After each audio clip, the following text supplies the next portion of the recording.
Welcome back to our channel. Today we have a simple and interesting English story for beginners. Listen carefully, repeat the sentences if you can, and enjoy the journey. Our story is called I Woke Up with Someone Else's Memory. My name is Daniel. I am 24 years old. I live in a small apartment in a quiet town. My life is simple. Every morning, I wake up at 7 o'clock. I make coffee, eat breakfast, and go to work at a bookstore. Nothing exciting ever happens to me. At least, that is what I believed. One Monday morning, I opened my eyes and felt very strange. My room looked the same, but something inside my mind was different. I knew my name, my job, and where I lived, but I also remembered another life. I remembered places I had never visited. I remembered people I had never met. The memories felt real, as if I had lived them myself. I sat on my bed and closed my eyes. I saw a little girl laughing in a beautiful garden. She was holding a red balloon. Then I saw an old wooden house near a quiet lake. I could hear birds singing and water moving gently. I even remembered the smell of fresh bread from a small kitchen, but none of these memories belonged to me. At first, I thought I was dreaming. I washed my face with cold water and looked in the mirror. Everything seemed normal. I smiled at myself and said, "You are just tired." But the strange memories did not disappear. I went to work as usual. While I was putting books on the shelves, I suddenly remembered the exact location of a blue notebook. I had never seen that notebook before, but I knew it was inside a box in the storage room. I became curious.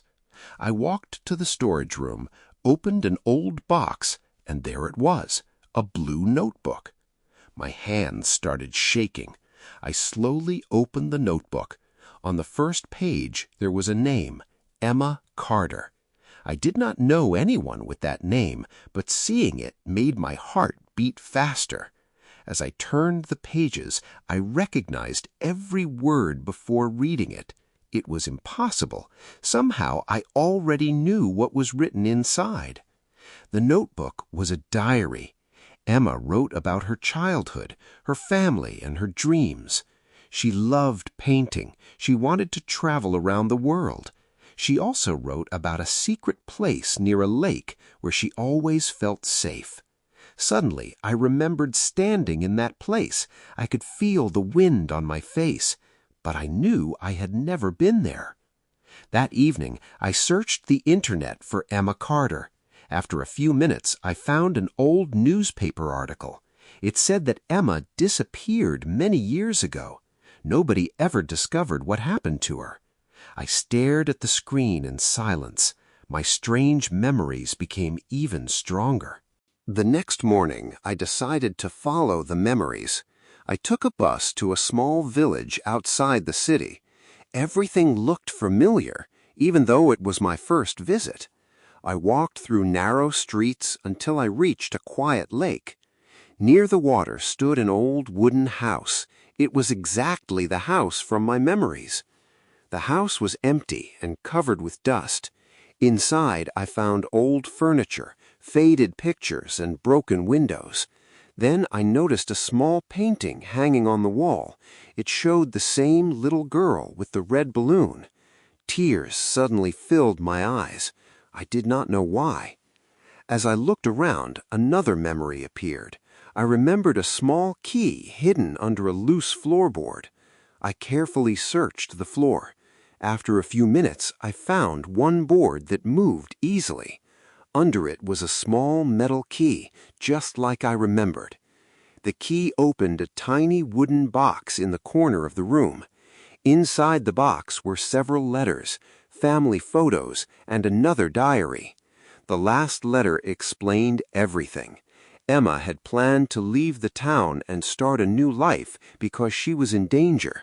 She wanted someone to know the truth if she never returned. I took the letters to the local police. They carefully examined everything. The old case was reopened. Emma's family finally learned what had happened many years ago. They thanked everyone who helped uncover the truth. Of course, I never told them about the strange memories. I knew nobody would believe me. A few days later, the memories slowly disappeared. The little girl, the lake, the old house, and Emma's voice became softer each day, until they were gone. My own memories returned to normal. Sometimes I still wonder what really happened.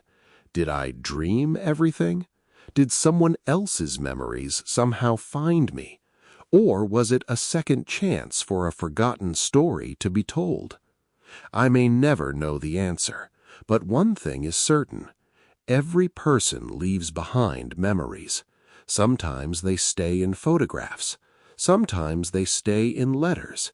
And sometimes in ways we cannot explain, they find someone who is willing to listen. Thank you for listening to today's English story. If you enjoyed this story, don't forget to like, subscribe, and keep practicing English with us. See you in the next story. Goodbye.